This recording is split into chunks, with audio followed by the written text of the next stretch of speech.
Recently, Google has gone further in its hostilities toward Iranians and has restricted access to Gmail in Iran. You've heard a lot about the internet shutdown in Iran, but have you ever heard about the many Western platforms and apps that block Iranians' access and effectively shut Iranians out of much of the global internet experience? Let's talk about it. The US has imposed sanctions on the Central Bank of Iran since 1979.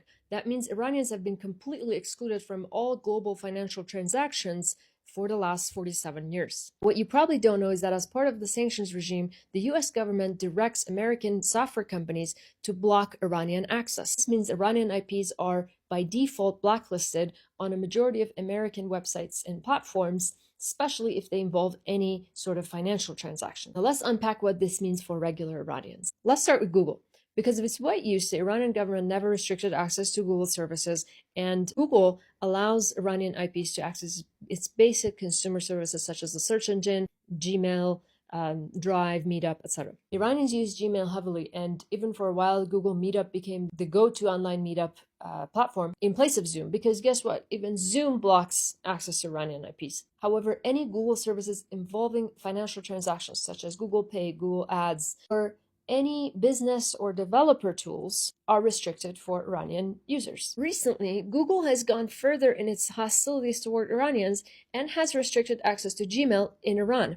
Since the ceasefire in April, Iran has restored access to Google services. However, it looks like now the Gmail app does not work anymore from an Iranian IP. You can only access your inbox from the browser. Additionally, Google has announced that it no longer supports Iranian numbers for two-factor authentication. That means that anyone who would use their Iranian number up until this point to secure their Gmail account could effectively get locked out of their account overnight. This is just email. Imagine all global platforms related to finances, banking platforms, trading platforms, platforms such as PayPal or Stripe, all blocked for Iranians. Even platforms like Patreon, because they have a built-in payment feature, blocked. Even platforms that are not American, such as the Canadian Wealthsimple app for trading, or basic banking apps, even if the bank is not American, blocked in Iran. And some of these are such hostile blockades that it's not just that Iranians cannot sign up on the platforms and use them. It also means that if you're someone who has an account on these platforms, even if you're not Iranian, and you happen to be inside Iran and trying to access your account,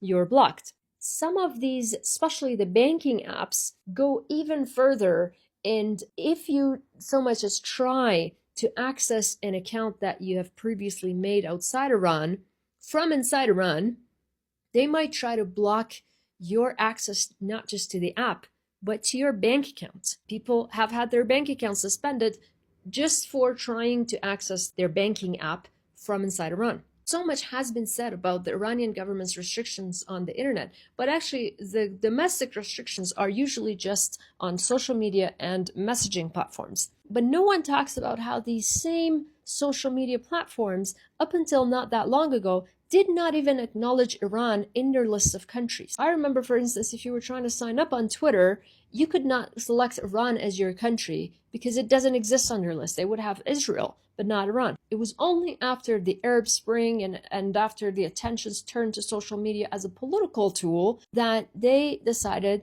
to provide services for Iranian users. Even then, Iranian users only get the very basic features to create and consume content. But a lot of the privileges that other users get, such as monetizations, ads, brand deals, shopping, all of that is blocked for Iranians. Even citizen services such as Facebook Market is blocked in Iran. And if it wasn't for the political utility of these platforms, I'm pretty sure the same people who have made it illegal to say the name of Palestine and have erased the Lebanese villages from the maps would not have hesitated to completely shut Iranian users out of the internet and the ability to exchange with other humans globally, because that's how they control and manufacture their people's idea of what Iran is. Just right now, Instagram has placed a restriction on my creator profile because it suspects that I'm a bot, not a real person, even though I appear in almost all of my videos. It doesn't even allow me to appeal. This could be because I'm accessing the platform using a VPN, but I have no choice. So it might actually shut down my account pretty soon. One last platform that I want to tell you about that's been particularly frustrating is Spotify. Now, Spotify premium accounts require a credit card, and normally Iranians can't buy them, but there are workarounds, and a lot of people inside Iran try to use Spotify. But Spotify makes it particularly difficult for Iranian IPs, even with premium accounts, to access its content. On a normal day, I can use my advanced paid VPN to access Spotify, even though it's glitchy and sometimes it decides that you're offline and there's nothing you can do about it.